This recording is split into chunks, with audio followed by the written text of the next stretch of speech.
Hi, I'm Timmy Agbaje, private practice, life at Law Lexis Introduction to Tech Law, and it's an amazing platform for lawyers to have opportunities to train and learn about other vast areas of law after the law school.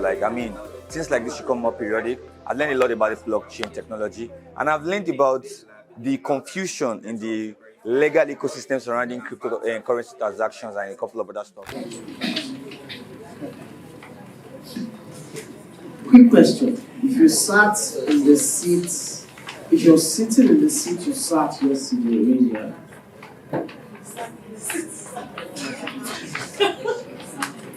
If you're sitting right where you sat yesterday, no, raise your hand. All right, check under your chair. Check under your chair. Nobody is checking. What's the check? Oh, I want to leave the chair off my chair. Don't mind me, I was just about to go. I was about to go all pro. You get it. Don't mind. All right.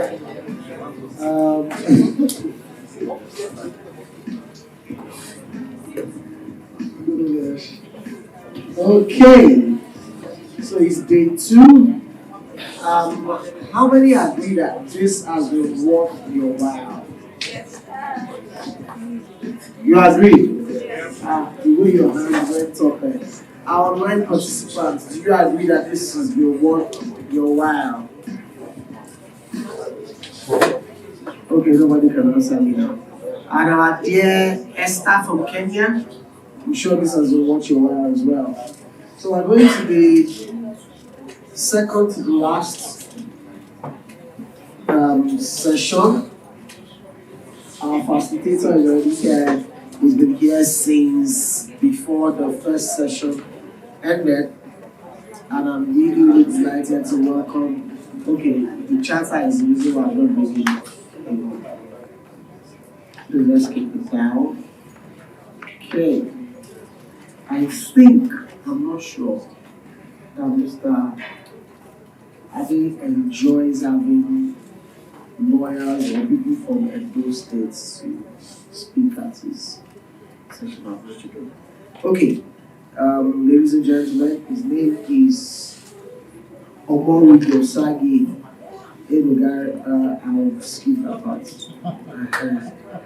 AKA Uyi Law. He's the founder and lead partner at the firm. He's also leads the corporate, commercial, tech, and specialized team at the firm. He specializes in in-depth experience in startup law, corporate, commercial, legal practice, and statutory compliance, and of course, entrepreneurship. Ladies and gentlemen, I'm delighted to welcome the foremost Uyi Law to come and have.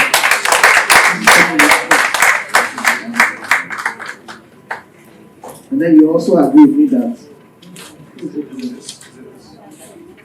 yes, now people from Edo State are always very fine. You How many agree, people are right? from Edo State here? You're from Edo State. Both of us will be fine. Okay. That makes. Why are you letting him point for you? No, you didn't see that. Oh, I did see that. Okay. Good afternoon. It's a pleasure to be here.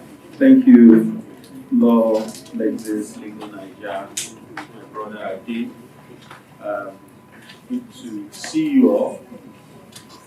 Hey, good to find you. Good to see you all. And happy to be here to share a few insights with you on startup compliance. So I really don't lecture. You guys have just had sandwich, apples, and drinks. So some people will dose. I'm lucky I'm not coming after lunch.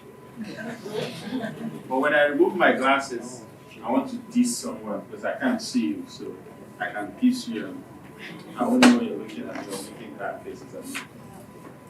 We're going to talk to you about startup compliance, but it's going to be very engaging. So we're going to gist about startup compliance. And in between, maybe watch a video and then take questions. And I'll get out of your way so you can have lunch. So let's start the conversation. What do you, hello to the online audience. Good to see you all. I hope you guys can see and hear me. So what do you know when you hear startup compliance? What does that mean? What comes to your mind? Can someone tell me? You don't tell me, I'll point. What is startup compliance? When someone says startup compliance, oh wait, let's even take a break. Let's go back a bit. What do startups mean? When you hear startup, you know that's the reigning phrase now. Every lawyer that wears canvas with jacket and suit is startup. Tech lawyer, fintech. You know, the phrases are sweet to pronounce. But what does it mean? Can someone tell me what we mean by startups? If we don't answer this question, we're not moving to the next phase. So if you want to have lunch quick, you need to get it over with. What do we mean by startups? And really, we're lawyers, and if there's anything you know in law, there's really no wrong answer. It's just from the angle you view it, right? So don't feel shy. Anyone? Great. Need someone to be passing the mics. No, stay with me, man. Okay.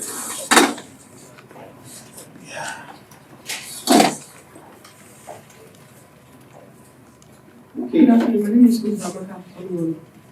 Okay, from what I understand as startup, basically is when either a person or a group of people want to start a business from scratch.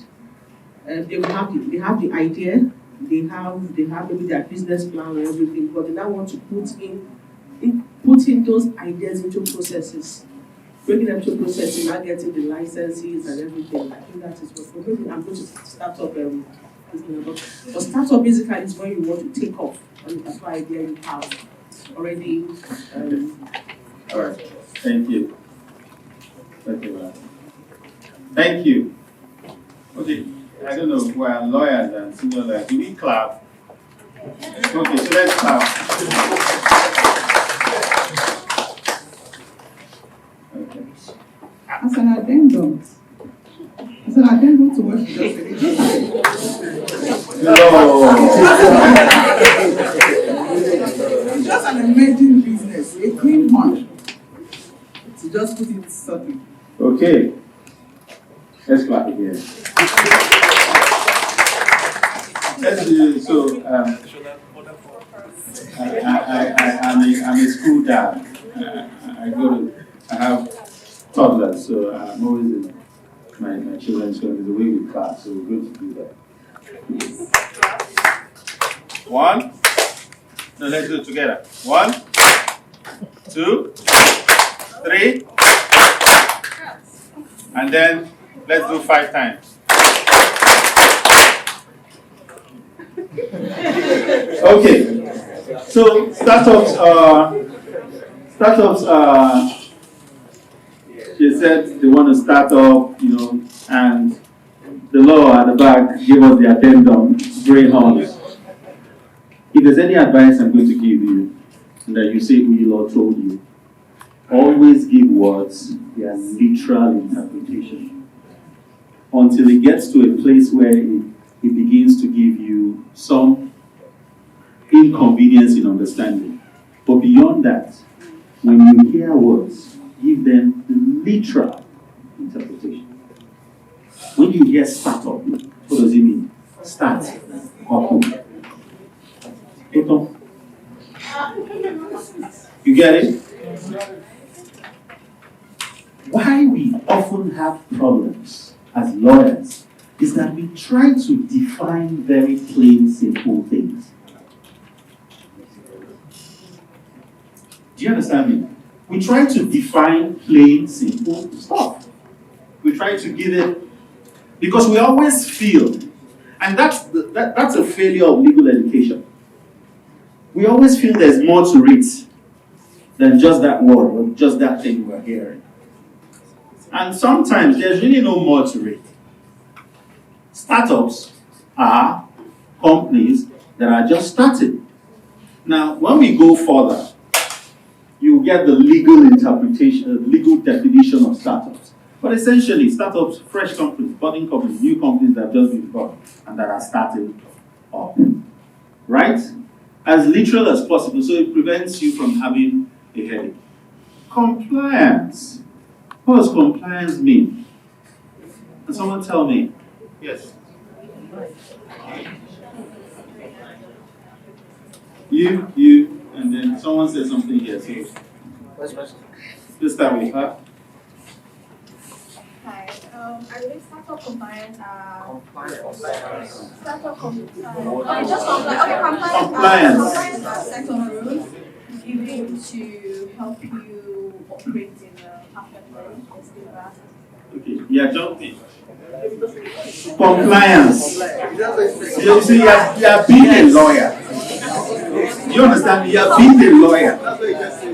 Don't be a lawyer. What is compliance? To obey. Someone here said that. Adhere, obey, respect. You have a different view. I don't mind. You will be giving us another term. It is simple. So, startup compliance means what do startups need to obey? What do they need to obey? There's no Greek. There's not much to it beyond that. Right? Next slide, please. Right. Can someone read the first line? I'm not sure I have good news, so 80% of startups. so let's do it together. 80% of startups fail within 5 years. Again. 80% of startups fail within 5 years. Let's go again. 80% of startups fail within 5 years. You're not really, you don't say anything, you're just smiling. Again, because of her. 80% of startups fail within 5 years. That's an indictment on all of you. We're trying to deny it now. I didn't know she's not one of them. That's an indictment on all of you, including me and Adi, as out of the room. 80% of startups fail within 5 years. That's a dangerous business. And why is that? Let's go to the next point. Many startups, no. I didn't say next slide, next point. Many startups think only about generating products, business plan, funding, and building a customer base. And when Uzamaka, right? When Uzamaka was speaking and talking about startups, she didn't mention anything legal. And she's a lawyer. She mentioned business plan, she mentioned building product, she didn't mention anything about legal structure. So it's not just even the startups that are falling into that dead end. Even we lawyers are enabling that bad behavior. So they're more fixated about products, your business plans, funding, getting clients, and little about the structure itself. So it's like a landlord building a house, right? And while building, he's more concerned about his tenants as against the foundation of his building. You get what I'm saying? And then tenants move in, and the roof is falling on them. And the civil engineer who is building is saying to him, oh, I know that the quality of tenants that rent houses in this area like POP.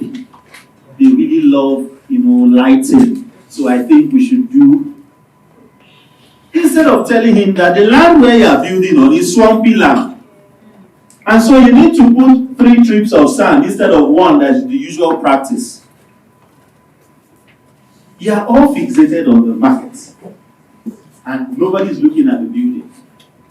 The building does what? Falls.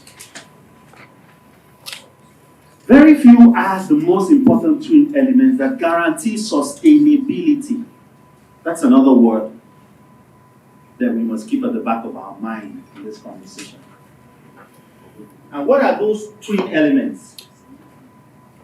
Who's seen the slide?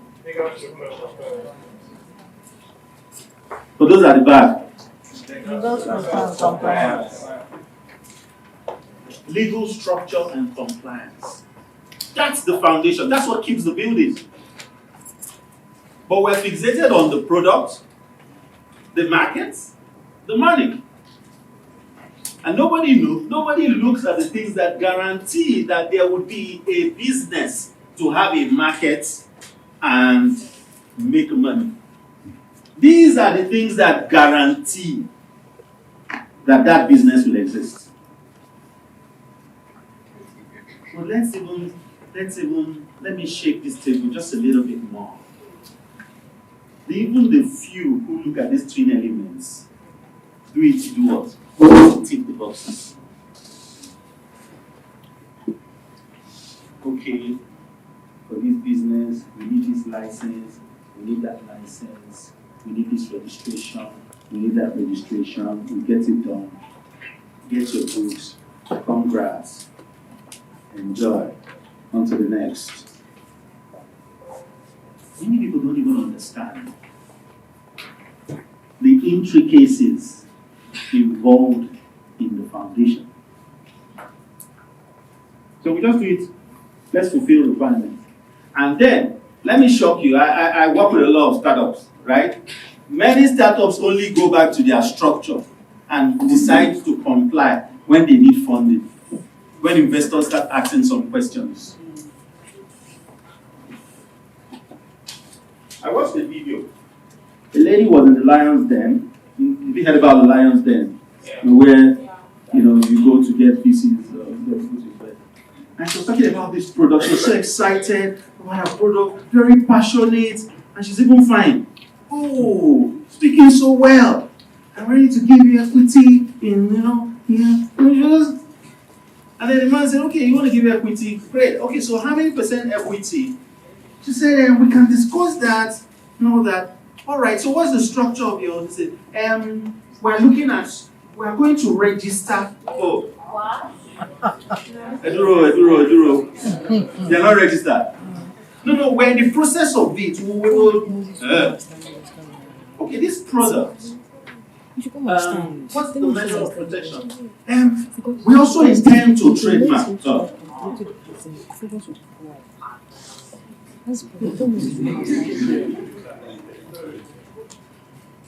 It's a consumable. So, how are you able to get NAFDAC approval? We haven't gotten NAFDAC approval. You see how I do? That's how the bulk of them are. You see, we're all on Instagram. Everybody's CEO. CEO of nothing. We can print complimentary cards, do brand logo, build apps, build websites, pay social media manager, do every other thing except structure.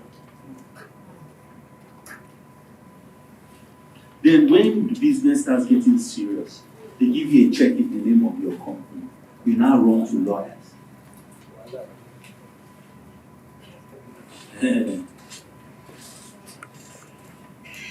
And some of you will perform magic. Some of you will. You charge them good money and then go and perform magic and enable bad behavior. You see, if you don't lose, if you don't bear the brunt of something, we never learn. And as lawyers, so I'm going to be talking to you about startup compliance and building sustainable companies, right? But I'm going to be speaking from two angles, as if I'm speaking to startup owners. Because until you put yourself in that position, you're not able to adequately advise them. As lawyers, we're very fixated on giving Panadol. We like to give Panadol because we don't want our clients to continue to have a headache. Right? So your duty is to make sure you give them Panadol. Right? Answer me now so I know I'm not fooling myself. Eh? Right? But do you know that as lawyers, you shouldn't give Panadol? Do you know what you should give? Multivitamin. Your clients don't want to have a headache. You keep envisaging problems and solving problems. But a lawyer's primary duty is to prevent problems. And so if at the end of this session you are able to learn how to prevent those fires, put out those fires, I have achieved something. Next slide.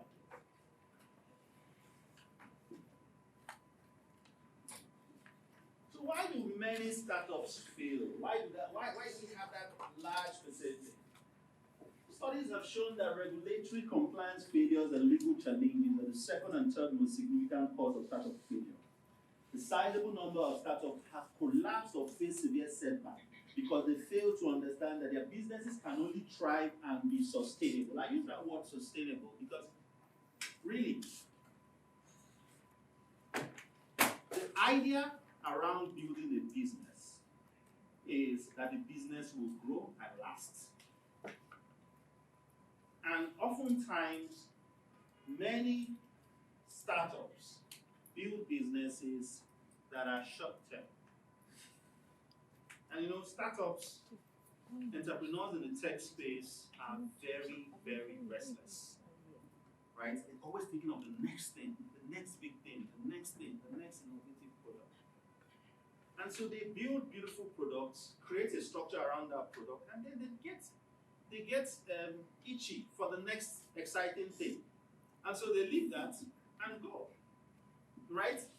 And there's so many popular entrepreneurs, founders, startup owners who have left the original things they've built and they've gone on to the next exciting thing.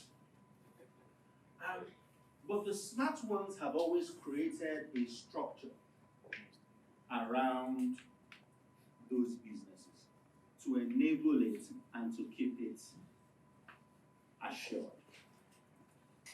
And that's one of the major things that you must keep at the back of your mind. Understanding that building businesses isn't just about making profit. It's about ensuring that it becomes sustainable. Emphasis on the word sustainable. Because if you can't build a sustainable business, then there's no need to even start in the first place.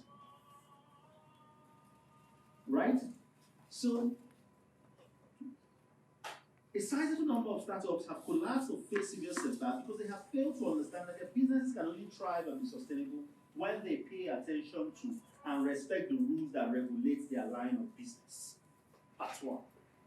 And when they create clear operational procedures in accordance with best practice. Part two. So I'm going to talk to you about compliance from two angles. But when you hear when you hear compliance, right? Startup compliance, what comes to your mind? Give me examples.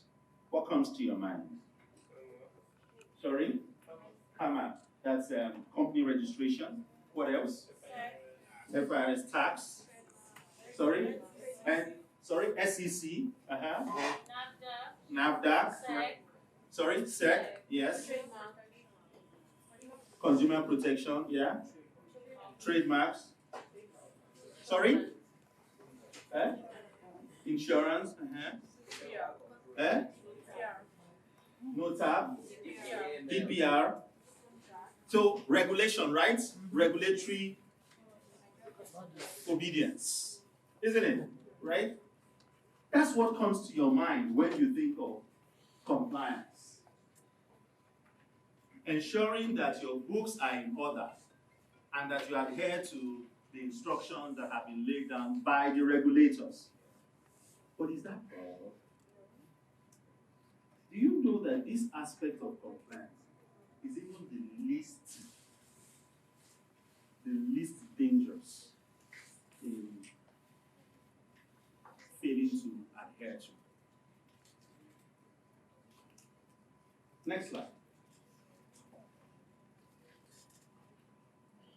What is compliance? The term describes the ability to act according to an order, set of rules, or requests. In the context of business law or business, right, compliance operates at 2 levels. Everything I've been hearing from this distinguished audience have been only level 1. External rules. But there are 2 levels of compliance.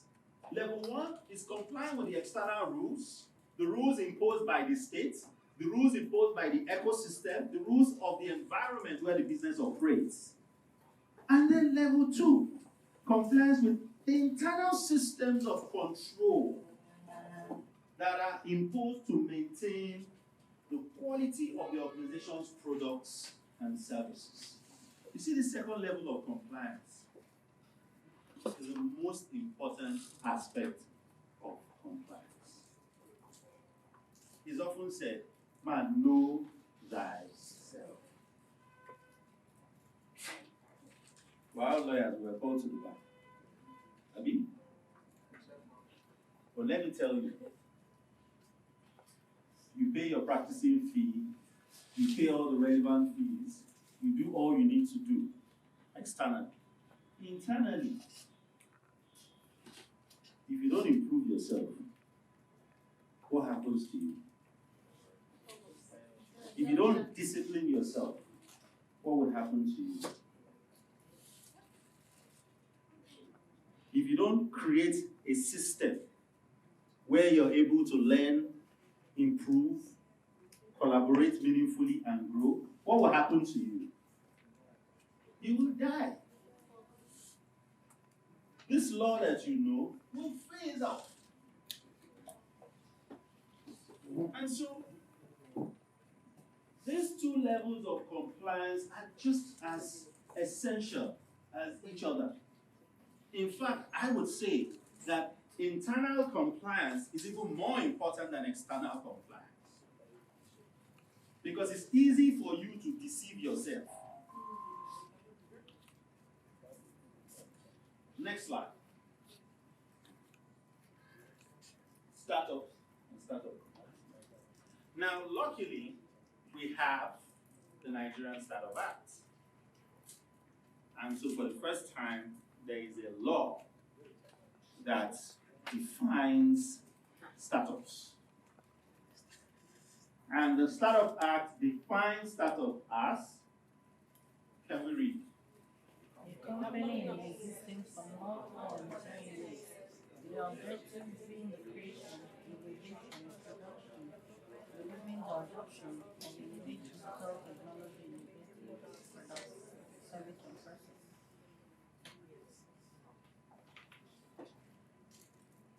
This is the legal definition of startups, right? There is the literal definition, but this is the legal definition. And essentially, 2 things to take out. A young company, 0 to 10 years, involved in technology-driven service or product. Right? So if your business is not tech-driven or not in the technology or tech space, it will not qualify as a startup. But I have often said that there is no business today that does not leverage on technology. It will shock you that even the Akara woman down the road has WhatsApp. The day she fries very nice Akara balls, she put it on her status. You don't know. Everyone is leveraging on technology today, right? What is the definition? And then startup compliance refers to the body of rules, ethics, and practices in the contemporary business environment, right? Which include legal, external, right? And partly internal. Environmental, social, and corporate governance that startups are obligated to comply with. A holistic body regulations, traditions, customs, and norms that a business is expected to comply with in order for it to be sustainable. So this is what we mean by startup compliance. Next slide, please. Why do startups need compliance? As they grow, you see, they require a mechanism to help them navigate the legal and ethical aspects of running a business. So there's a legal aspect of running a business, and there's the ethical aspect of running a business. Right? So in law, they teach us law and morals don't mix, right? There's law, there's moral, right? But in business, there's always a meeting point between that which is legal and that which is ethical. Oftentimes, what kills startups are their inability to understand the lines between markets, business growth, and ethics.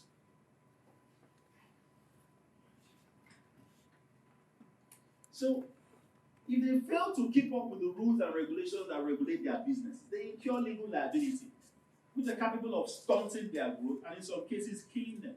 I'm going to give you instances of some businesses that have died, not because they didn't have a good product, but because they failed to adhere to certain rules. Do you know, for instance, let's talk a bit about tax. Do you know that there's something called tax avoidance and tax evasion? Ah, okay, but just make me look now like I was trying to wow you. Guys, sit down, you know that one. As a lawyer, it's important that while one is legal, the other is a lot of the bulk of the pendulum is swinging towards tax what? Say it by yourself. No. Let's be honest. We're children of God here. This pendulum swings largely towards tax evasion. But guess what? That evasion is a product of ignorance. It's largely a product of ignorance. So startup compliance also goes beyond documentation and statutory checks. It is also about the work environment, how the employees are treated and compensated, the organization's decision-making process. The decision-making process. How customers' information and data are processed. My Egbon Olumide took you guys yesterday on data protection. I'm sure he gave you insights on data protection. I have never seen where data is abused like our environment. Every time I am on social media and you see people selling products, please don't do this. If you've done it before, repent. You supply something to someone and you send a message to the person acknowledges receipt. Oh, say thank you very much, I like the product. And the next thing you do, you post it online with the person's detail, without the person's consent.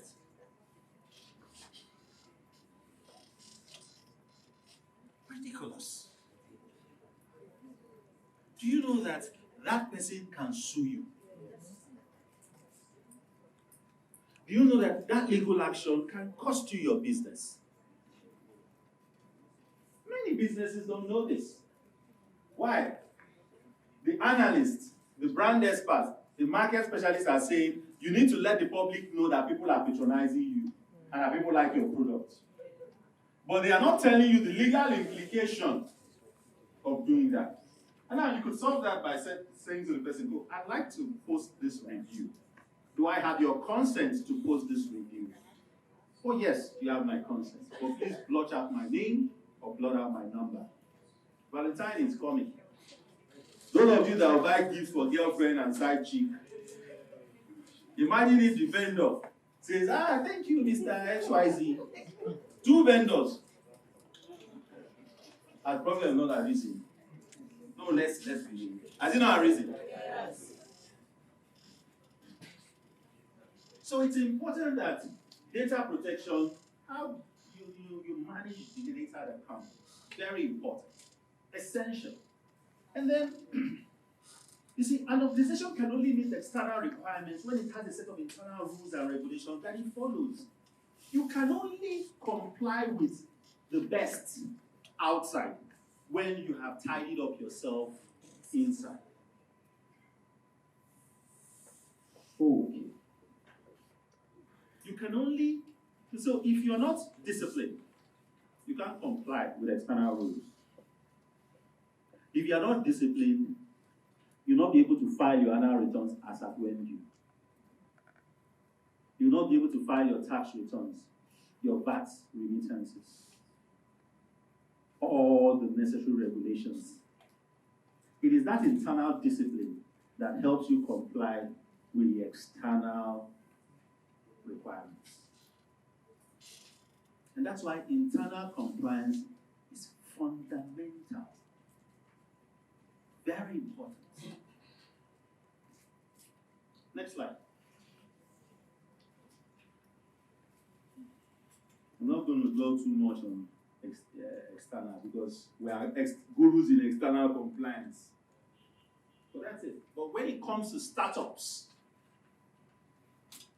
what are the things that startups need? Already now you know that there's a Startup Act. And I'm sure one of the speakers spoke to you about Startup Act, right? So there's a Startup Act. One of the benefits of the Act is that it's going to provide a legal framework to enable the growth and development of startups, right? And then certain benefits will come from it. Licensing, tax guarantee benefits, credit guarantee benefits, tax rebates, pioneer status, portal, and the likes.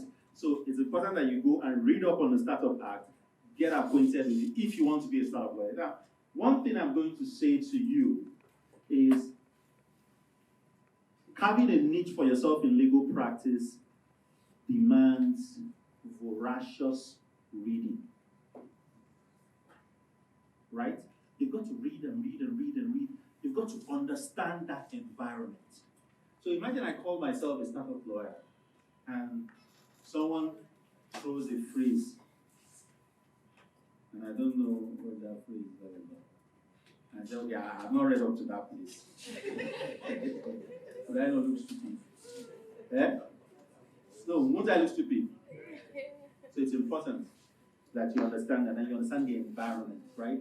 But this requirements cut across and apply very, very largely to startups, right?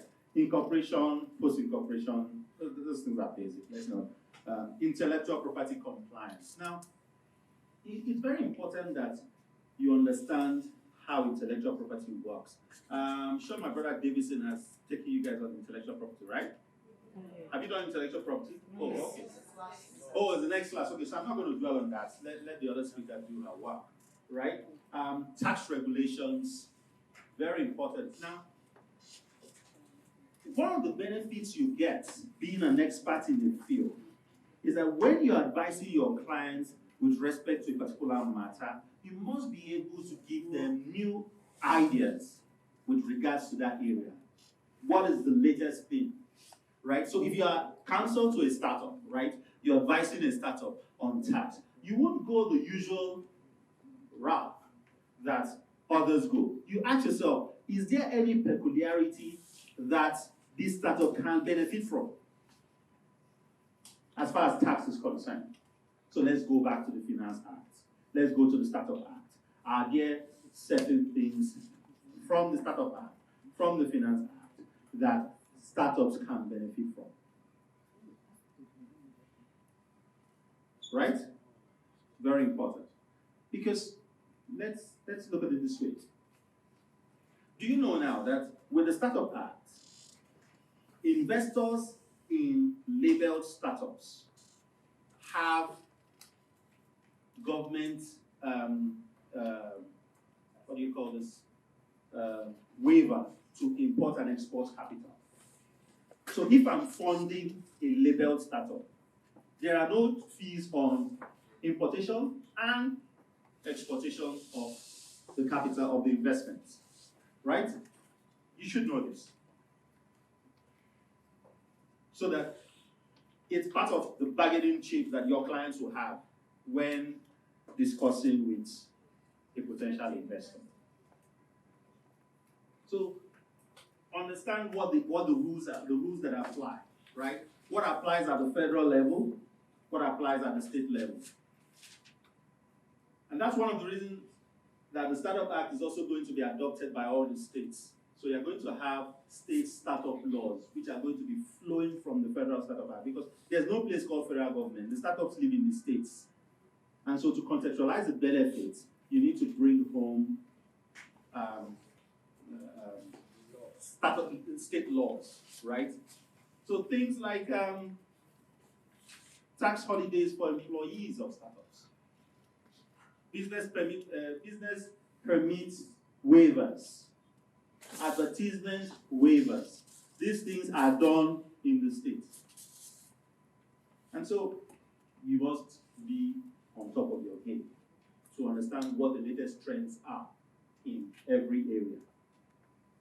Data protection, immigration requirements. What are the peculiarities of your client? Is your client working with foreigners?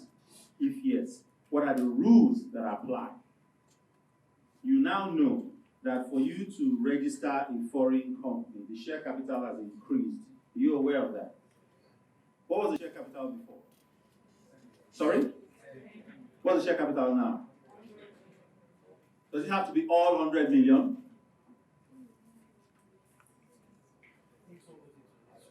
Yeah, no, so here's the thing. 100 million, but that 100 million can be made up also of assets. Right? So it doesn't have to be all cash, statutory cash in quote. Right? It can also be made up of assets. You should know this.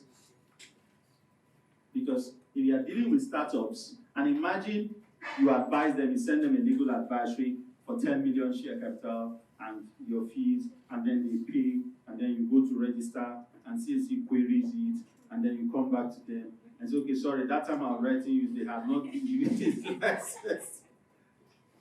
One thing that you must do as a lawyer, and as you help your clients grow, is that you must always ensure that you do your due diligence before you communicate to your clients. And that's why it's good to build a community of human resource assets, right? So you have people who you can verify facts from, confirm, and you're sure before you go to town. So, and then fiscal responsibility regulations for fintech, you have CBN regulations, you have SEP regulations, you have, certain sandbox requirements, procedures you have to maybe go through sandbox programs. Whatever it is, understand it and ensure that you are up in that space, right? These mandatory guidelines are not exhaustive. Every day there is some improvement, there's something happening, right? The latest thing now is the Startup Act. I think this morning or yesterday, the Federal Executive Council, agreed to go ahead with the data protection bill, right? So a lot is going to also be happening in that space. It's important that you are aware of these things and then you are at the forefront of the conversation so that you are able to adequately understand the terrain and then advise your clients with up-to-date knowledge. Next slide, please. Yes, my favorite, internal compliance. And what's internal compliance? Adherence to the rules, procedures, and codes of conduct set by the startups for internal operations, right? An internal compliance program helps avoid internal conflict and maintain high operating standards. Emphasis on high operating standards. So what are those things that you need? How many of you have ever drafted a corporate governance document?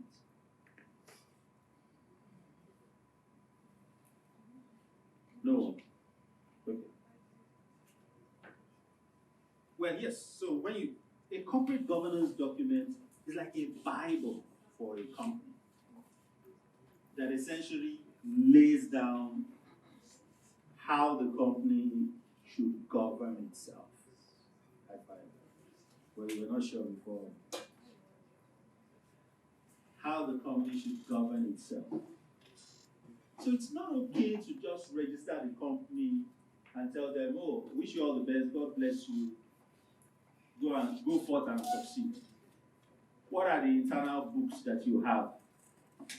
Do you have a corporate governance procedure? Do you have a human resource or an employee policy? Now, sometimes some corporate governance documents are holistic, and then some are specific to the board, management, and certain other aspects. And then some have a holistic corporate governance document that talks about both the board, employee rights, employer rights, everything. And then they keep updating as time goes on. Right? What are your company policies? What are the compliance management procedures? How do you manage your external and internal compliance? What is the procedure? Do you have, for instance, a compliance team? How do you manage employee data, and what are your confidentiality measures? You know, she may come and tell me, or as HR or as CEO, I may have access to confidential information. And then the day she annoys me in the office, I just say, no wonder, that's why XYZ here. These things happen. I'm not telling you folklore. It happens. And then she goes and sues me. Because there are no procedures in place. What's your emergency response? Risk analysis. How do you audit yourself internally? Many companies don't do audits until they need to submit to investors or to the regulators their audited accounts. But for the sake of doing your audits, as I already do, and it's an anomaly. Because see, having procedures like this in place, what that does for you is that it puts you in check. And even when you are confused, you have records to go back to and get direction from. Just the same way we have the Bible, and the Bible directs us and leads us. When you have challenges, you know what part, even though most of us in Psalms, you know what part you go to and open, and you get some unique insights. And for the Muslims too, the Quran that gives you, insight. That's so, companies are human beings. They're corporate beings. They can do everything a human being can do. And so they also need certain internal regulation to help them from self-destructing. And that's where compliance comes in. How do they manage risk?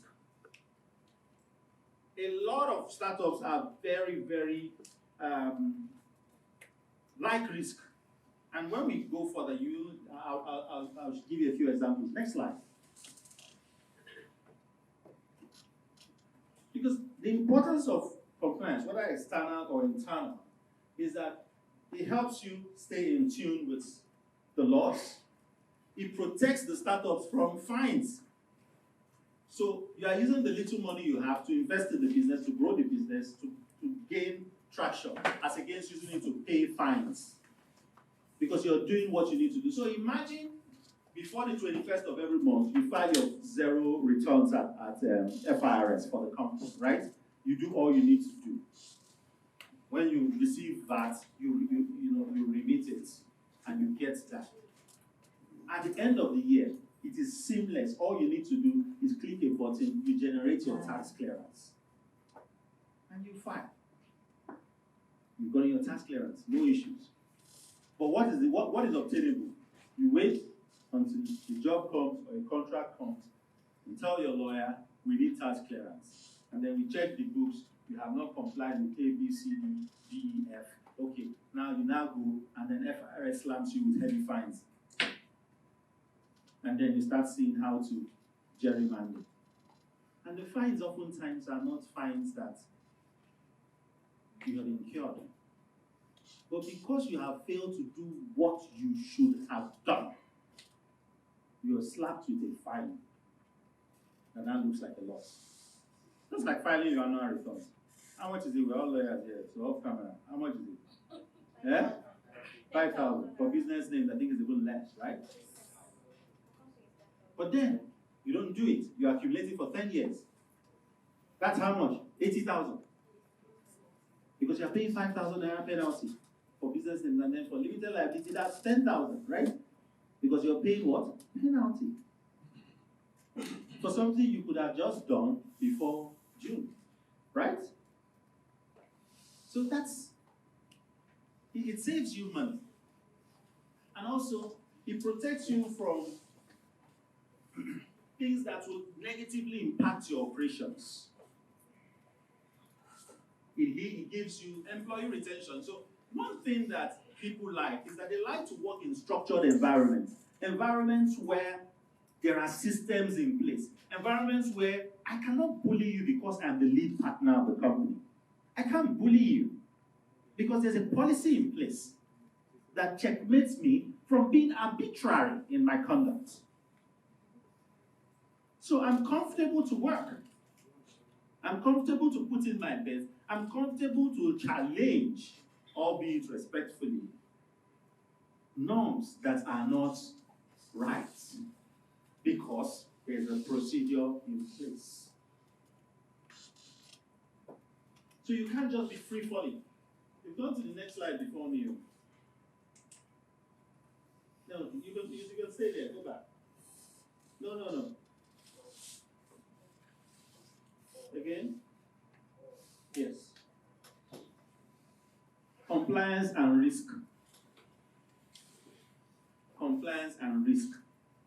So, one danger you must avoid as lawyers is that you must never treat two clients as the same.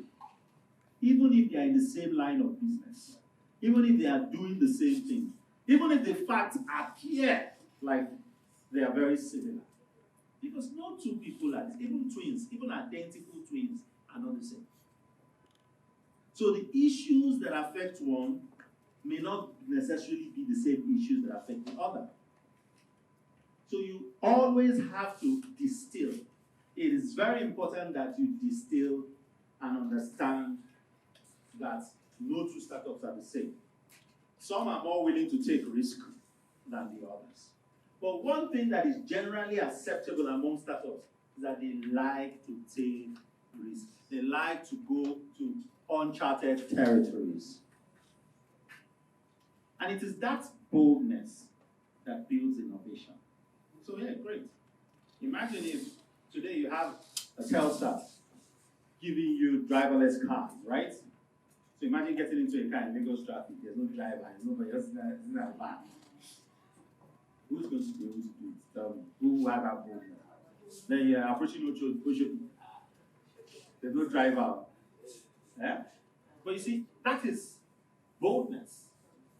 But as lawyers, you have to advise your clients to temper that risk appetite. Balance it. Because if you take risk without adequately checking yourself, you could shoot yourself in the foot without knowing it. Or you could take on things that would end up affecting the business. One of the most challenging aspects of compliance mechanism in startup lies in understanding the company's risk tolerance and seeking to change or balance that risk tolerance. Not every risk is good, and not every risk is bad. What's the risk tolerance of this company? When you gauge the risk tolerance, then you're able to ensure that they don't surpass it. There's an instance here. At inception, Facebook's motto was move fast and break things. When Facebook started, their motto was move fast and break things. Now, while that may be good for, they're trying to break into social media, reinvent things and all that. Not every business can have that kind of motto. Nike, for instance, is just do it. If you are running a fintech startup by your motto is just do it, CBI will shut you down. Just do what? But it worked for them, right? Because it applied to the line of business they were doing. But not every business can afford to have such motto. Even today, with Facebook's expansion and growth, and with the level of fines that they have been hit, both at the EU and American level, especially largely on data privacy and data merchandising, they have changed their motto now. Move fast with stable infra. Infra means infrastructure. Stable. They have now said, hey, we're not breaking things now. We want to stay in one place. We want to be stable. Move fast, but with what? Stable infrastructure. Next slide, please. Next slide. So you must ensure as lawyers to manage your client's appetite for risk.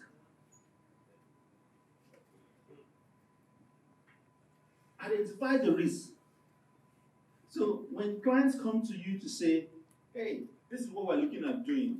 CBN is saying we're going cashless and all that. We want to be able to develop a product that where with just a thumbprint, you can transfer money to people.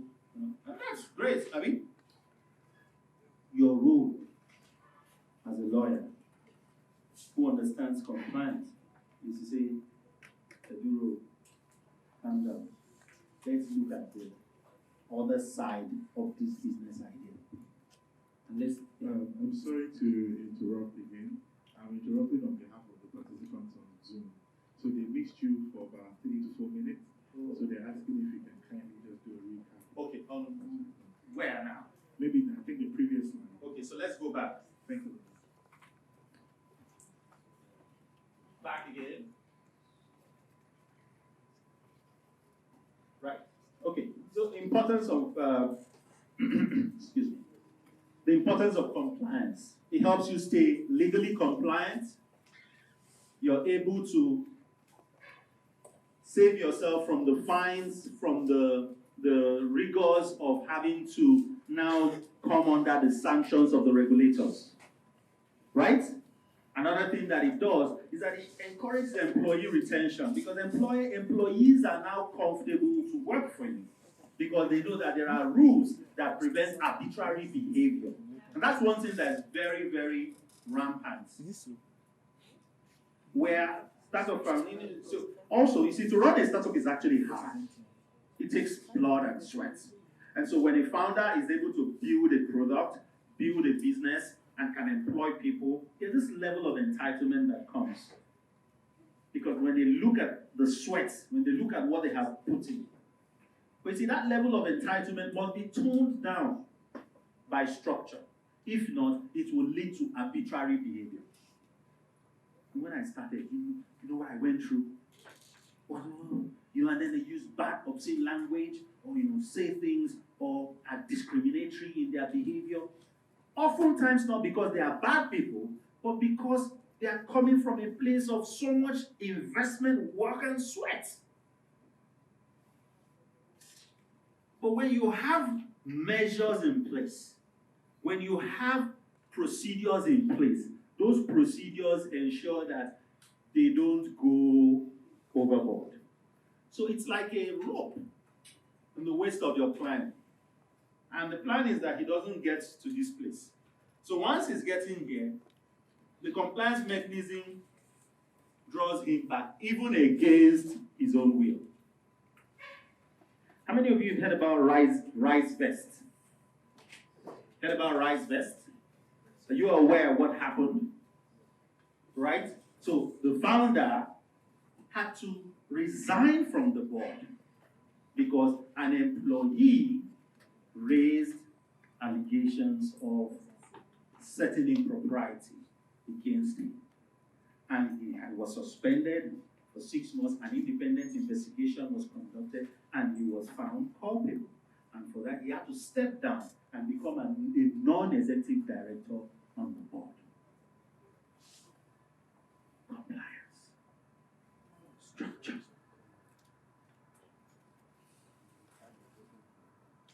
It protects consumers and creates investor assurance. Because you see, startups work with investments. You know, every day you're seeing these people get in Series A funding, $1 million, in Series this funding, all that. These are people's money. And one of the things that guarantees their investment is that there is internal control. There are procedures in place so that when you get that $1 million, that's not when you remember that, you know, your forefathers married 4 wives and they did it well. So there's no need for you to kill one to go and marry more, or buy cars, or go on trips, or take business class or first class flights because the company has money. You know, I'll say this, you know, startups build, and then after building, they get investment. Some of them are looking for someone who will buy them over, and then they go on to build the next thing. So it's important that there are compliance mechanisms in place, because a lot of them don't think sustainability, they don't think future. They think product, market, cash out.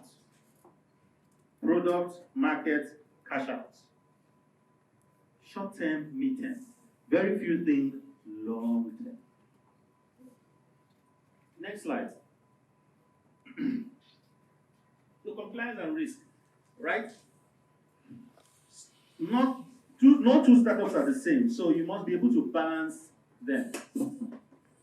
Some may like to take risk. Some may not like too much risk. I was talking about Facebook, and I said, when Facebook started, their motto was move fast and break things. So their motto was move fast and break things. But today, that motto has changed to move fast with stable infra. Infra means infrastructure. It's the product of now going from just building a social media platform to building a sustainable business that will outlive its owners. And you see, compliance gives stability. It gives you some measure of stability, and it's only when you have that stability that you can become sustainable. Next slide. Compliance and risk, managing a startup's risk appetite for risk. So, compliance aims to identify the risks, present the risks to the appropriate parties, and then make sure they fully understand the risks and the potential implications before they decide.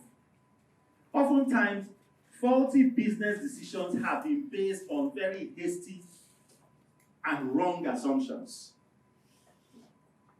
You think. You know, there's something passion does. Passion can be very dangerous. So you're very passionate about something, and you quickly just run for it. And oftentimes, that passion can also be a blind spot, because you don't get to now see the other angle to the decision that you have made. But what compliance helps you do is interpret the risk in what you want to do, help you navigate it or avoid it. Because even when businesses want to take certain decisions, imagine, what's your name, sir? Imagine Ekanem builds an app for people that have beard like him, right? Nice beard. And you know, he's collecting information, so much information. And then if beard oil company, I've invested so much. I'm trying. And they reach out to him to say, let's have this data. We'll pay you. And they can say, oh, that's a good idea. But guess what? He didn't collect the data for that purpose. Those who gave him the data did not give him that consent. And he's jumping at the idea. And then what's your name? George is the lawyer. George says, Bobo, calm down. If we do this, we open ourselves to legal liability. These $100,000 people want to pay you will not be enough to save you from the avalanche of lawsuits you're going to face because of this. Then they can just, because they already planned Miami with that money. But then they now sit down and say, okay, once beaten, twice shy. They go back to their data protection policies and privacy terms. They now rejig and now give themselves certain commercial exploitation rights. And then they regroup for another 1 year. And then they can themselves. This time somebody tries to, hey, the Canem says, see, you gave me the rights. Is what? So for compliance to be effective, it must simultaneously ensure that no rule or regulation is being broken and no ethical standard is being reached. You see, there is a convergence of law and ethics in business. I gave you an example, right, of marketing says, oh, this is great, you can market this. But what is the ethical implication of marketing it the way you want to market it? Those are some of the issues that compliance brings to the fore. Next slide. Creating a culture of compliance. And that's the ultimate goal of every startup, is to create a culture of compliance. And as lawyers who want to thrive in the startup ecosystem, you must encourage your clients to create a culture for compliance, embedding good behavior at all levels, from pre-incorporation to post-incorporation, internally and externally. Even in your registration procedure, you're following certain good examples because it's good business, and it makes the organization more efficient. Because you are disciplined. And there's stewardship. Do you hear about the startup called Everything? Everything.com. Yes. Everything crashed. And one of the reasons it crashed was the CEO was accused of embezzling hundreds of thousands of dollars by a director for personal use. The company just didn't have a structure to keep him accountable.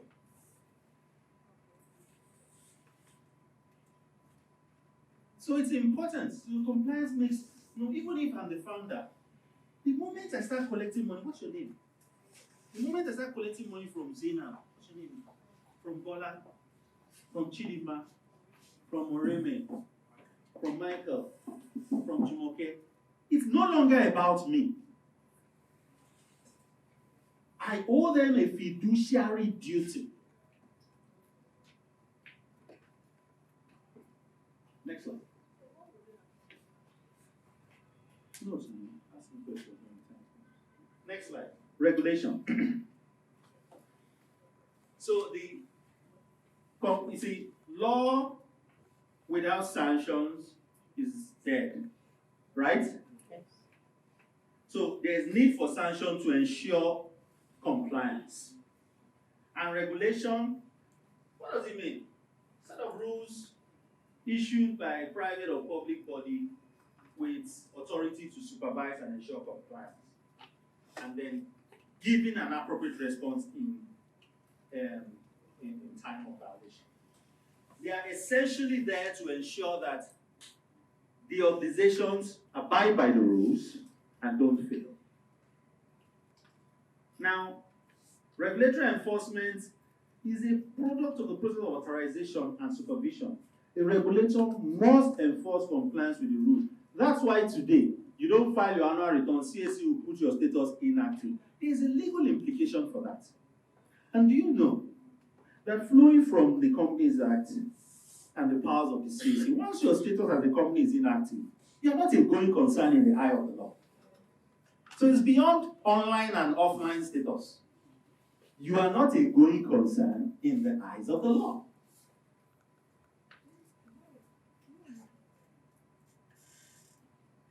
That's just one aspect.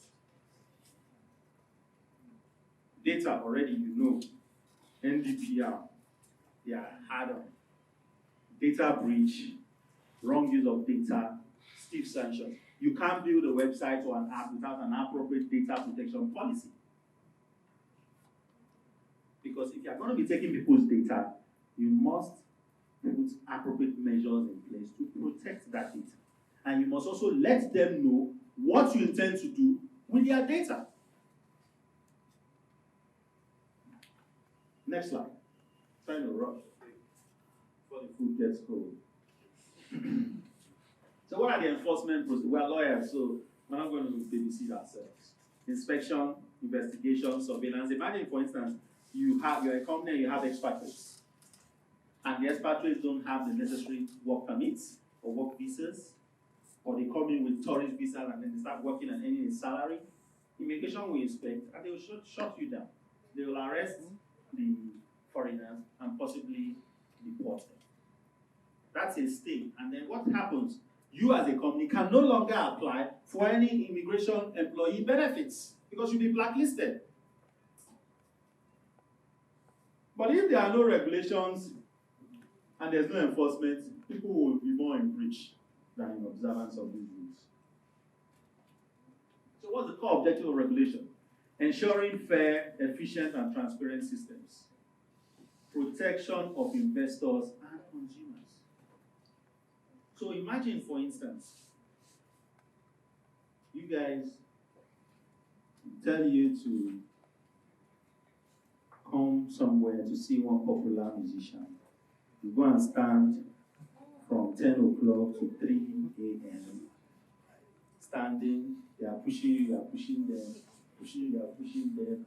They are waiting for someone to now show up with that shirt and dance for you. There are consumer rights there that have been breached. You buy a defective product, there are consumer rights that have been breached. And you can actually what? Report them. Let me tell you, if you have any issue with a banking institution in Nigeria, go on Twitter, tag them, tag CBN. They will answer you in less than 1 hour. Even any bank.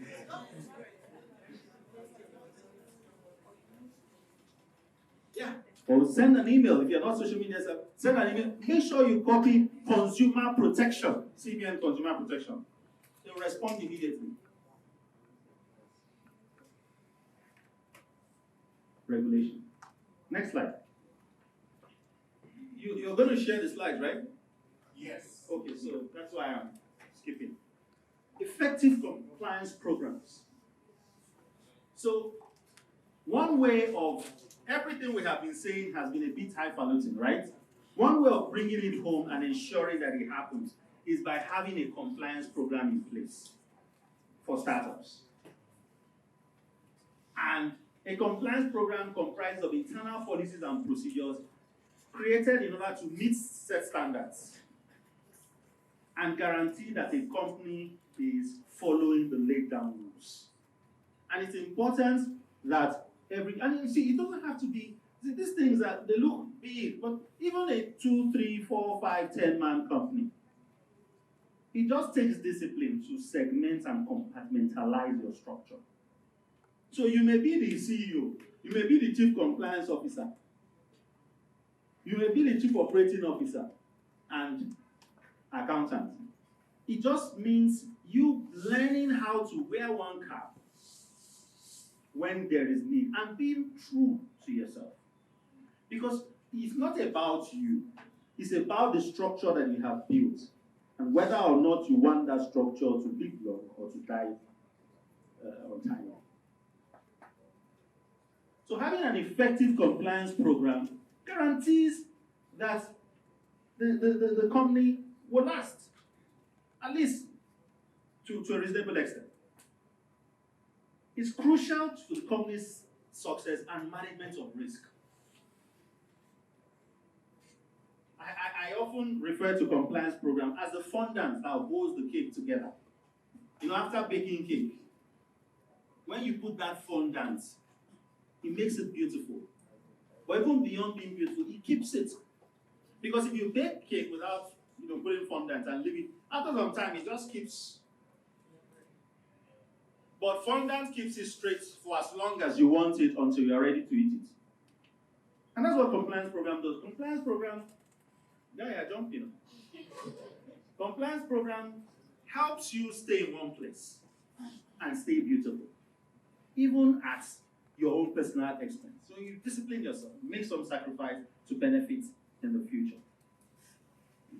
Because with increased regulation in various aspects of the ecosystem, leading to greater exposure to lawsuits, government investigations, it's imperative that startups have an appropriate compliance program in place, and that such programs are legally effective, properly implemented, and consistently enforced internally. I come again. Legally effective, properly implemented, and consistently enforced where? Next slide. Next slide. So what are the elements of an effective compliance program? Clear and concise policies and procedures. My brother, Senator, was saying something. Clarity is very important. Verbosity is the biggest albatross we have as lawyers. You will never find an agreement coming out of Edoigawerie and company with so soon thereafter, there what. The essence of your duty as a lawyer is to communicate in simple, clear, understandable terms. Because your clients are not lawyers. You see, when I see a contract that has all this big verbose language, I know that they are hiding something. It's either of two things. It's either they are hiding something or they don't know anything. So if it's coming from a very solid firm, I know they are hiding something. Or they don't know. Clarity is the new normal. Clarity, precision, being concise is the new normal. Who says that agreement should be 20 pages? For what? Why? Now, as lawyers, one thing that you must consistently do is to apply the IRAP rule. A lot of you have dropped that IRAP rule in uni. It's now you need it. Issues, rules, application, conclusion. Before you begin to draft a contract for a client, identify the issues. Look for the rules that apply. Ask yourself, you see, I always say, and this is what works for us, you may take the hint. When we draft contracts, we envisage the worst case scenario, and then we come back from there. When you do that, you are able to prepare a document that will be suitable in the event of a conflict. Compliance officer or compliance team is important. As the company grows, it can become a team. As you start, you must have one person that ensures that everyone is compliant. You must have that person. And you must give the person the power to even check you who employed him. Because if you don't do that, really, you are a lord unto yourself. And guess what? You will self-destruct. Take it from me. But when someone checks you, and you give the person the appropriate power to check you, one thing is very clear. You will always continuous education, capacity building. Your team must know what the business is all about. They must know what is going on. And as lawyers, you must consciously be in tune. So, even me, I like to talk. I have speaking engagements. I'm speaking here, I'm doing this, I'm writing. I write every Monday. Every Monday, I write on startups. And with a national newspaper. So I have got to read. I've got to improve myself. If not, I will just go there and lie. And the day I write something that doesn't make sense, I lose my credibility. So it's important that you build your knowledge base as lawyers and you encourage your clients who are startups to invest in capacity building. Create effective lines of communication and reporting. When something happens, does Zainab know the next reporting line? Does she know how to communicate? Who is she talking to? Who should she speak to? Very important. Have internal monitoring and auditing procedures. Enforce standards through articulate corrective procedure. Articulate corrective procedure. It has to be clear. You do this, this happens. It's not a whether I like you or I don't like you. Whether you look pretty today or you look ugly tomorrow. It is the rule. You break this rule, you pay this fine. Case closed. Next slide. Global best practice. Now, can we play that video? We have a 3+ minute video I need you to watch. While he's trying to play it. So, in the current global business environment, compliance is an important element that startups need to be responsive to. Just several Yeah. blocks away, Enron's accounting firm was busy shredding documents. Yeah. One of the accounting firms shredded 1 ton of paper on October the 23rd, but it was too late. It was a speech to employees. Just several blocks away, Enron's accounting firm was busy shredding documents. One of the accounting firms shredded 1 ton of paper on October the 23rd, but it was too late. He's about to The play walls you a began to video fall, and over the course of a month, on the company went through Enron. How many of you heard about one of Enron? the leading innovators to total bankruptcy. You want us to believe that you sat there in your office and didn't and had no clue that this place was about to collapse. On the day I left, on August 14th, 2001, I believed the company was in strong financial condition. I did not do anything wrong. That was not in the interest. All the time I worked for Enron Corporation, that was in the interest of the shareholders of the company. If I could go back and redo things, I would not. No. For the thousands of people who held Enron stock that was a speech to employees, just several blocks away, Enron's accounting firm was busy shredding documents.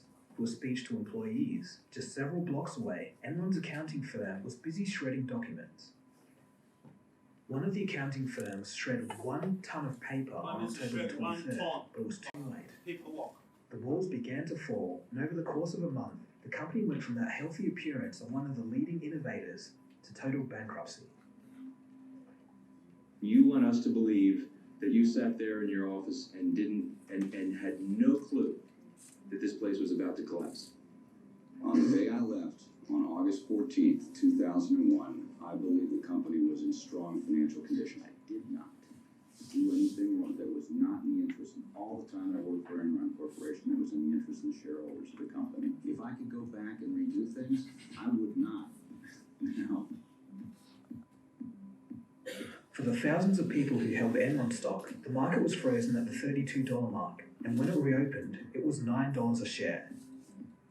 Meanwhile, Enron executives had a fire sale of all of their stock. In the months leading up to the bankruptcy, Skilling told his employees to buy more stock while he sold all of his. As the media began circling the story, criminal investigations were launched. Cliff Baxter, a trader who often went on Skilling's wild adventures, cashed in $30 million from Enron. After being called to testify in court, Baxter got in his Mercedes, drove down a quiet street, and shot himself. Andy Fostow, the former CFO, pleaded guilty to conspiracy to commit wire fraud. He ratted out and cut himself a deal to testify against other Enron executives. He was sentenced to 10 years but only served 6 and paid $23 million in fines. Enron's accounting firm, Arthur Andersen, the one that shredded 1 ton of paper, was convicted of obstructing justice. America's oldest accounting firm collapsed due to the loss of reputation. 29,000 people lost their jobs.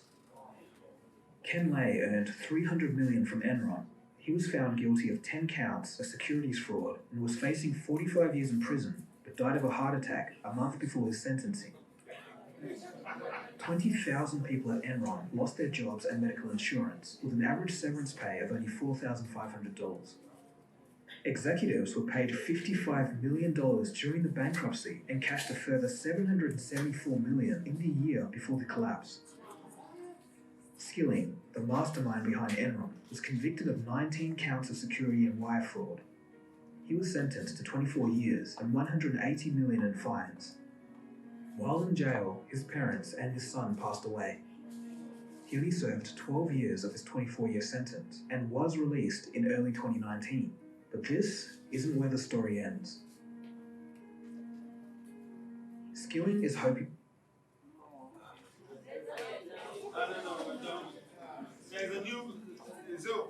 Read up. I also encourage you to improve yourself. Continue to read. Skilling is back and it's about to do something else. Right? So go read it all. Right? Jeff Skilling was the CEO of Enron. Enron is the biggest case so far of corporate governance fraud, compliance failure. Let me tell you what happened. They were posting magnificent profit, hiding their losses, telling lies. And people kept saying, wow, wow, wow, wow. Until one reporter said, hey, guys, where are these guys getting this money from? And then they said they revisited Enron's story. And then Enron had to recall 3 years of accounting records and now filed for bankruptcy. You know what these guys were doing? They opened a whole trading floor. Got their staff to go there every time the SEC auditors were coming, got their staff to go there and pretend to be trading in stock, got other staff to be calling them, pretend to be buying stocks and all that. And they were painting pictures. And here's where the note of warning that comes to you as lawyers. The money may look sweet, but you're going to lose when that your client falls into the ditch and they find that he got professional advice that helped him do the wrong thing. Andersen was the biggest accounting firm in the world at the time. Andersen failed. You saw the CEO of Andersen, he died before the sentence. They earned $200-something million in fees. When his life ended in a painful way, because they were suppressing the truth, suppressing the records. So Enron didn't just go down, they took everybody down with them. And which is why, my time's up, right? Which is why it's important that as compliance lawyers, as startup lawyers, you pay very key importance to compliance. Because when the heat comes, it will burn you. Best believe. So when you give your clients professional advice, you're not going the right way, they refuse, hey, walk away from that retainer. Walk away. You guys don't know how big Andersen was. Over 20,000 employees lost their job because they had one client that did the wrong thing. And they helped that one client suppress fundamental information and evade justice. And because of that, all that they had built over almost 100 years fell like a pack of cards. You lose credibility, you lose everything. They came back, but they have not, it's not the same. It's not the same. No, not anymore. Next slide. So let's debunk the myths. And I think that's what I have been doing the bulk of the time. Compliance is not just for the big companies. Even the small companies need compliance. You heard about due date. Remember due date? Yes. Remember OLX? Where are they?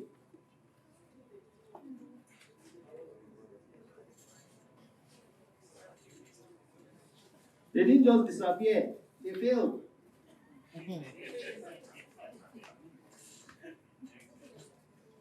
Ever heard of Oya Pay? There was this pay platform, Oya Pay. Not OPay, Oya Pay. They failed also because of internal squabbles that compliance could have been able to address. A key investor said, I'm not going to let anybody dilute my investments. And so became a stumbling block for growth. And as a result of that, the business couldn't grow. What happened? Which is why, how many of you have drafted a founder's agreement? How many of you have incorporated a company for partners? How many of you have incorporated a company for founders? How many of you have incorporated a limited liability company? Did you ever tell them about having a shareholders agreement or a founders agreement? Did they do it? They did it. You see, a shareholders agreement was a pari passu with incorporation, especially when it has to do with founders. Do you know that now there's this new regulation on significant ownership? So even your significant owner shareholders now have control to manage. Their details must be in your banking records, your account opening. So the era has passed where people just look for, oh, it's pretty. Please, can you help me? I want to register a company. That era has passed. You know, when the law said single ownership companies, it wasn't just to ease doing business, but also to ensure that you don't enter into faulty partnerships. One of the things I said, and I often say when I talk about partnership, is that partnership is like marriage. You get it wrong, you're screwed. Oftentimes, the danger you make is that you partner with people who should be consultants or who should be employees. You make them partners. And then there's no binding document that regulates your relationship. And then they come, they show that reason why they shouldn't be your partner. And they kill your business, kill your company. So, compliance is not just for big companies. Once you start, as long as there are rules, there will always be what? Compliance. And rules start from day one. Whether you are a one-man show or you are a 100-man show, compliance starts from day one. Compliance is also not expensive. If you think knowledge is expensive, go get a check for ignorance. Compliance is a lot cheaper than not being compliant. Next slide. So, this is a compliance table, right? This will help guide you. External, internal. The things that you need from before you start, when you start, as you grow. Documents you need to put in place, things you need to do, compliance mechanisms that you need to adhere to. You never knew that there was pre-incorporation compliance. Can someone give you an example of pre-incorporation external compliance? Eh? Yeah, maybe. Mm-hmm.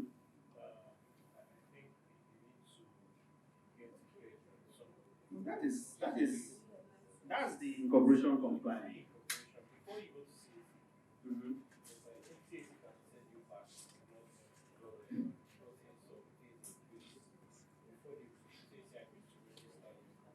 No, CSA will register you once you meet their threshold, except you want to register a bank, and then you have to apply for a banking license, right? But you need a legal entity to apply for that banking license. But here's the thing. Do you know today, I want to register a company, she gives me her driver's license. I can't register her company. That's pre-incorporation. It's an example of pre-incorporation compliance. Ensuring that your clients meet the incorporation.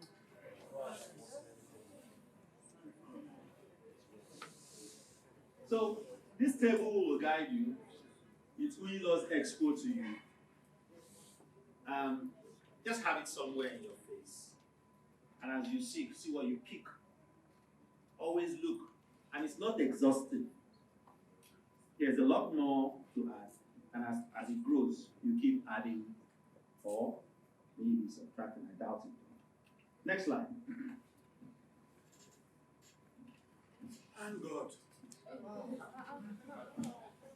As lawyers, you're providing strategic legal support to startups.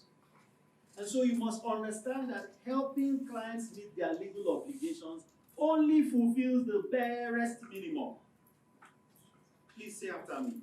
Barest minimum. Barest minimum. External compliance meets only the barest minimum. Because there's the need to help them create an environment where they don't just understand the laws regulating them, they know the reasons for these rules and the laws and the regulations and the imperativeness of establishing internal compliance programs. To do what? To ensure that they don't just grow, but grow sustainably. I hope with these few points of mine, I have been able to convince you and not confuse you that compliance is important. I will give an applause for the louder. Online guests, we thank you for being there. So we'll take 10 minutes for questions. Just 10 minutes. If you have questions, so that we can go on for 10 minutes. Okay. Please, can you project your line? So if you have anybody online with questions, we would know from here. Thank you. Thank you, sir. I think what I'm about to make my name. Yes, sir. Thank you for that. Let me see, very condensed presentation and okay. Part of the issues which startup face and what they need to do, they often do is employee stock option plans. So I want to ask, in Nigeria, have there been cases that borders on employee stock options? I want to know how the court has dealt with them. That's my first question. And the second question is on the fee on capital importation or exportation. You mentioned that there will be a rule for startup and for those who invest in startup companies. I would like you to expose that. Thank you. Right. So, when you talk of ESOP, employee stock options, and another thing also, good thing he mentioned this. Also, you want to work in the startup ecosystem, you've got to know the phrases, right? Have you heard about a safe agreement? Yes. Yes. Right? Simple agreements for future sessions. Is it here? Anyway, so employee stock option, so it's one way that employers who don't have the resources to pay the technical employees at the early stage of the startups provide remuneration. right? So it falls within their emoluments. Where there is a dispute around your remuneration, what are the rules that apply? NIC rules, labor law, right?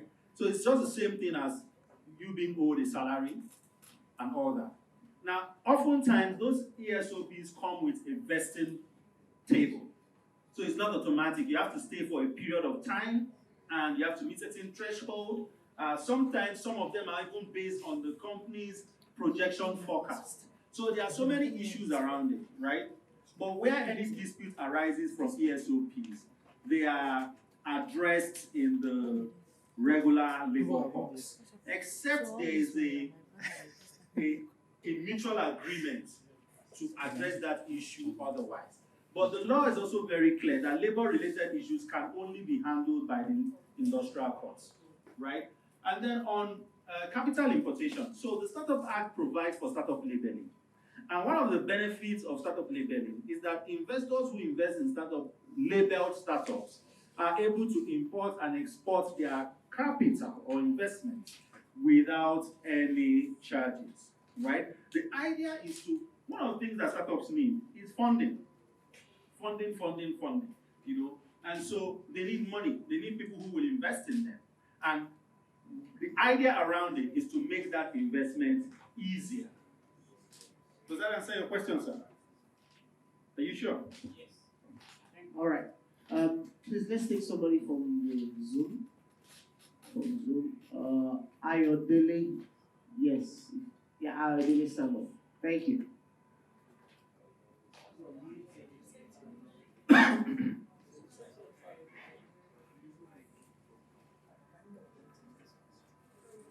Can you hear me, sir? Now we can. All right, thank you so much, Mr. Speaker. I must confess, after the data protection seminar yesterday, this is my best. This is my second best. Thank you so much for carefully teaching us. My question is simple. I'm a lawyer, and most of the participants are lawyers. How can we make money? Thank you, Ayodele. That's my guy. Secondly, what is the rule? What does success look like in this role, and how can it be measured? Thank you so much, sir. I don't know if you get my second question. I did, Ayodele. Thank you for the question. Thank you so much, sir. So here's the thing. You must begin to monetize your knowledge. My brother, the blockchain leader, will tell you about ChatGPT and all that and everything.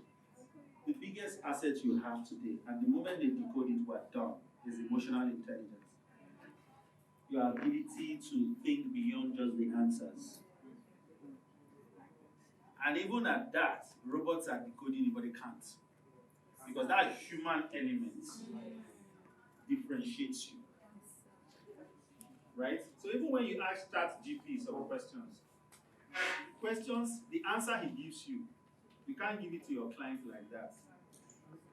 You still have to edit it. That's what keeps you in business. That's how you make money. Understanding how to monetize. I was speaking to a very close friend who's practicing in Canada. And I said, oh, can we jump on a call to discuss some issues I wanted to do for his clients in Canada and all that? And I said, all right, great. Am I going to bill you per hour or bill you per transaction?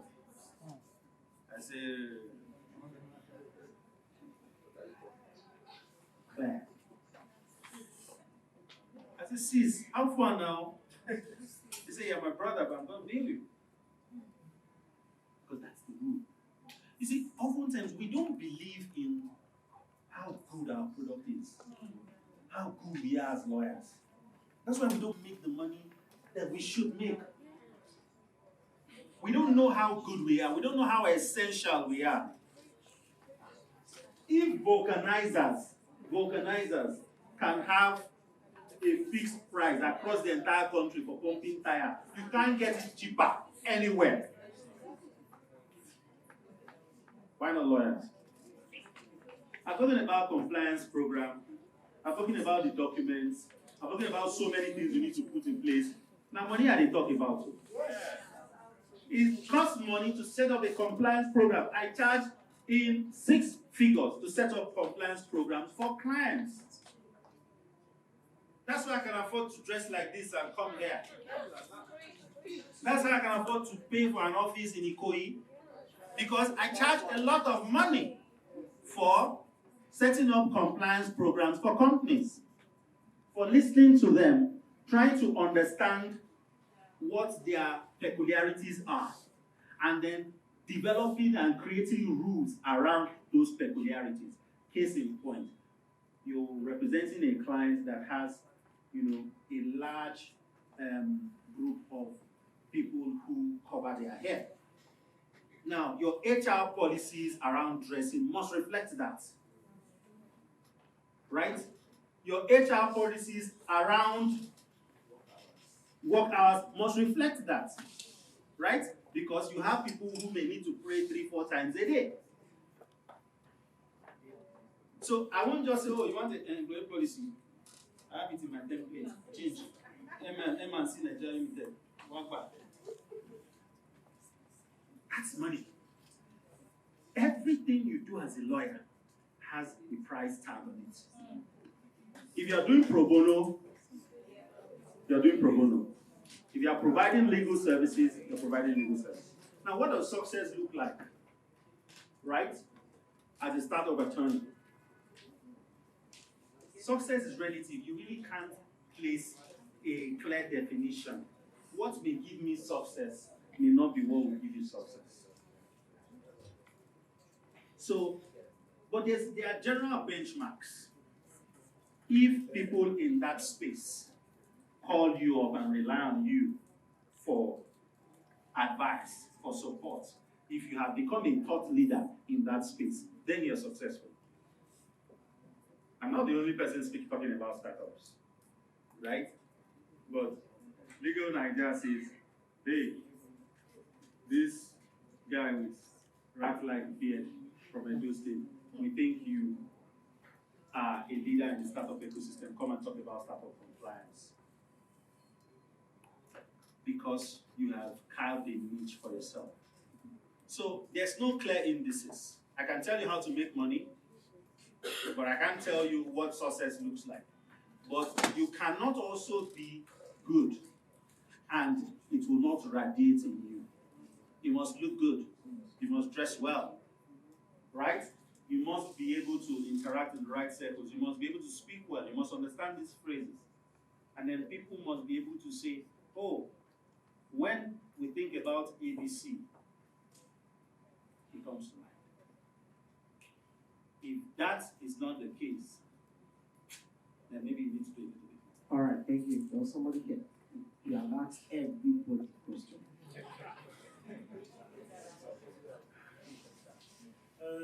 Yes, good afternoon. My name is Kosu, Intercredible Practice. I'd like to know, in a case where someone is trying to set up like a fintech business and there's so many licenses that need to be acquired, I know they are also costly. How can you like organize a scale of preference? How do you know? Because it's not really possible to say don't start until you have everything.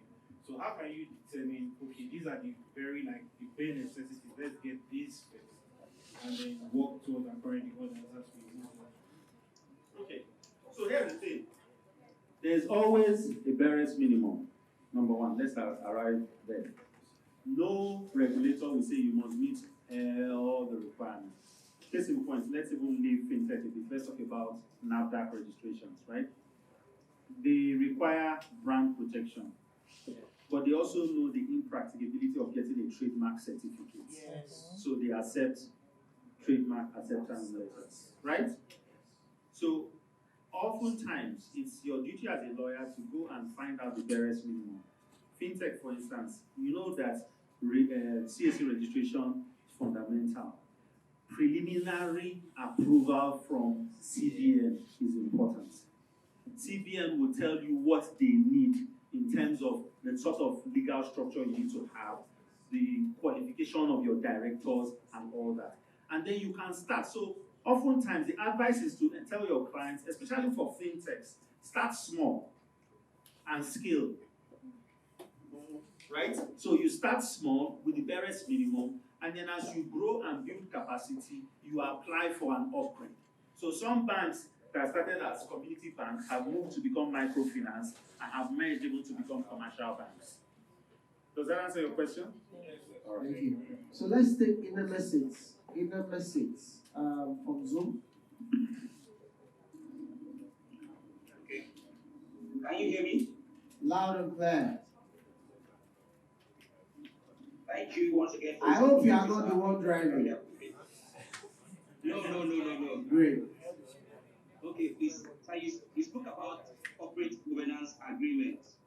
I want to know what are the basic corporate governance agreements we are required to draft for startups, and how different are they from the articles of association that we are required to adopt at the state of incorporating a company? Nemesis, have you ever read, don't lie, God is here. Have you ever read any article of association?